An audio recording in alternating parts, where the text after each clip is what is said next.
Hello guys, muri video ngiye kugusobanurira amakosa ushobora gukora mu gihe ugitangira YouTube channel akazakugiraho ingaruka mu buzima bwawe bwose, cyane cyane ayo makosa akaba ashingiye ku gushaka aba subscribers.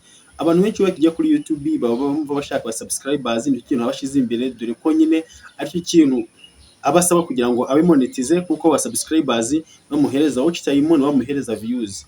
Rero nuko gushaka aba subscribers ushobora kubashaka mu buryo bubi, ubwo buryo wabukoresha bikazarangira ahubwo channel yawe yangirije ku kintu hafi +100%, kuko utazigera na rimwe ubona monetize niyo wazakora ugakoresha imbaraga zingana gute.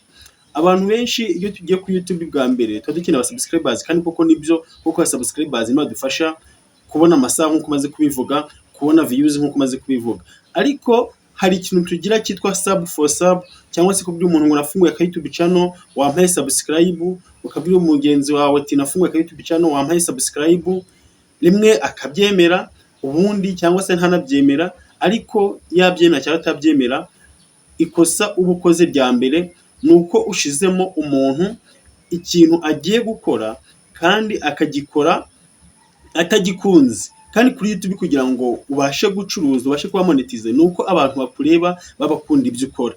Nukuvuga ngo rero iki ni ikibazo gikomeye, kuko wowe wumva uri kubona aba subscribers ko nimero subscribe zamuka, ariko washiraho video ugasanga nimba ufite wasaba 1000 cyangwa 2000 cyangwa 5000, ugasanga ikorwa n'abantu 2 cyangwa se 5. Ibyo biterwa n'iki? Ibyo biterwa nuko nyine wagiye ukareba abantu ukabasaba subscribe, rimwe akavuga ati fata telefone ubyikorere, ya wamara kuyifata ukakanda subscribe, uwo muntu nta hantu muzongera guhurira, nta hantu hamwe muzongera guhurira. Ni hahandi uzashiraho video nyine uwo muntu yanabona notification ntayiteho, cyangwa se yagira hirya akora unsubscribe, akagwa subscribe wamara kugenda akayikuraho.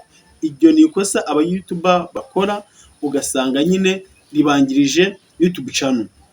Duhereye ku kintu cyo kugenda usaba subscribers, none ko tugiye ku kintu cya sub for sub, cyangwa se sub vs sub.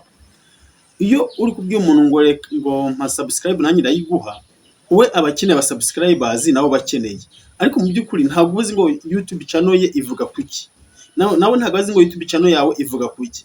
Wa muntu agweza subscribe, ukabona ya subscribe iri kuzamuka, yamara kuzamuka, ariko nyuma ugasanga za subscribe zimwe ziravaho bitewe nuko wenda mwagiye muzihana, kandi YouTube igira uburyo ibara subscribe zagiye ku muntu uburyo zajemo.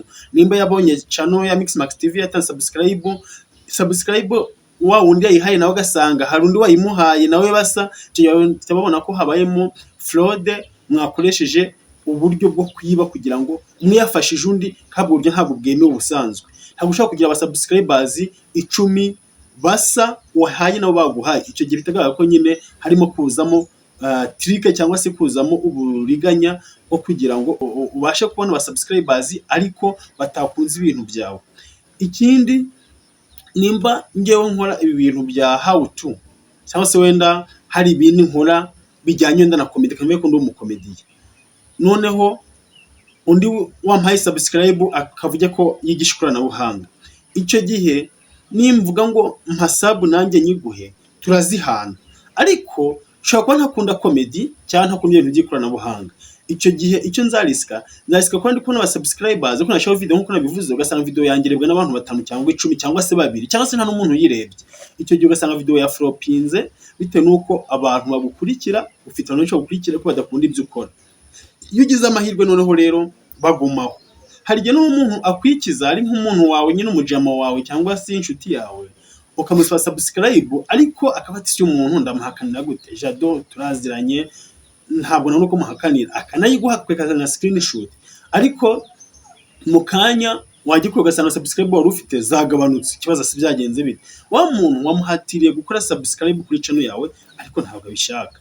Nimba atabishaka rero, namara kubona mutekeye kumwe azakora unsubscribe yongera ayikureho. Ibyo ni ibintu rero byangiza channel zacu twe tukizamuka ku rugero rw'100%. Hano ni ikosa umuntu abaguyemo rimwe na rimwe adashobora no kuzabona uko agarura. Niyo mpamvu rero nimba ushaka ngo ubone aba subscribers ukiri mu shaki kijya kuri YouTube, kandi ko nta subscriber n'umwe ufite, wikwiriye gupostinga woheza abantu kuri WhatsApp ngo mumpe subscribe, wakoze video ngo mu nshuti yanjye nakoze ka video karebe akareba umunota umwe cyangwa amasegonda 5 akavanemo. Oya, ahubwo gukora video, numara gukora video ubundi umaking sure ko iyo video ya maximije wishes z'abantu yahagije aba satisfiye kubyo abantu bakeneye. Umusabu umuzaza nabona video ari nziza ubwe azayisharinga ayihereza abandi bacute babyati nabonye umwana gukora ibintu binini. Nimba nabonye umuntu witwa Mixmax TV kuri YouTube uri kugisha gufungura YouTube channel n'uburyo YouTube channel yakora kugira ngo ibe monetize, akabona ibintu ari byiza byanze bikunda zabisharinga. Nawe ndabizi ko iyi video uri kuyireba uraza kwisharinga ku nshuti zabo zigira YouTube channel. Ndabizi ko uragenda ko subscribe kuko ibyo nkwigisha ubikeneye, ndabizi kandi ko ubikeneye kandi ni ingenzi. Icyo gihe rero uwo muntu namara gukora share akabwira abandi bakajya kuri channel yawe bakareba ibiriho bazakora subscribe utabihatiriye. Icyo kintu sindi muri kucyumva neza. Iki kintu kinotinga ahantu ko kugira ngo wirinde amakosa wazahona mu gihe umaze kuba nkaho uri gukura kandi wanakura. Irinde kubwira abantu mufite YouTube channel umunsi ku munsi uhate abantu gukora subscribe, ahubwo ukora ibintu byiza umuntu wageze kuri channel yawe yumva atahava, ahubwo yumva yashishikariza abagenzi be kujya kuri channel cyangwa se no kuguma kuri channel yawe. Ikindi hari ukora video ugasanga video yarebwe n'abantu bakicyoneye cyambere n'ugasanga hari kiyagize. Icyo gihe rero nukora video nziza wa muntu umwe azakora like video yawe ni YouTube nibona bari nko kwijyaho bagakanda kuri like nayo izayamamaza ku bandi bantu barimwo muri iyo nisha yawe cyangwa se abantu bakunda ibintu ukora. Abantu bakunda ibintu bijyanye n'ibyo ukora YouTube yo izaba recommanda, izaba suggesting izo video zawe. Rero wikumva ko kugira ngo ube successful kuri YouTube ariko wirirwa ubwira abantu mfite YouTube channel ni byiza, nabyo ntabwo wabyirengagiza, ariko bikore ku rugero bidashobora kwangiririza, sibyo? Bikore ku rugero bidashobora kukwangiririza YouTube channel yawe, bidashobora kukwicira izina. Niza ku kintu cyitayeho ibyo gusaba ngo sub for sub vs sub, ibyo kuvuga ngo mfite YouTube channel wampaye subscribe akayiguha eje akayikuraho cyangwa se akayikuraho, ibyo bintu hagarike. Ahubwo we ugenda ukore content nziza, content izatuma umuntu agukunda byanze bikunze, akabona ko umufitiye umumaro gusumbya ko wowe wifitiye umumaro. Icyo gihe nabona video ari nziza azayisharinga. Guys, nize ko iyi experience cyangwa se iyi message ntanze muri video igufashije rwose kandi nizere ko wari uyikeneye. Nimba rero uteba kuri subscribe kuri Mixmax TV, uyu n'umwanya wo kuyikora kandi subscribe ufungura inzogera kugira ngo tushizeho video ujye uyibona mu bambere. Kandi iyi video nimba yanagushimishije ntujye muri kanzi like uyikoreshe kugira ngo igere kuri benshi. Ciao ciao, Imana ibarinde.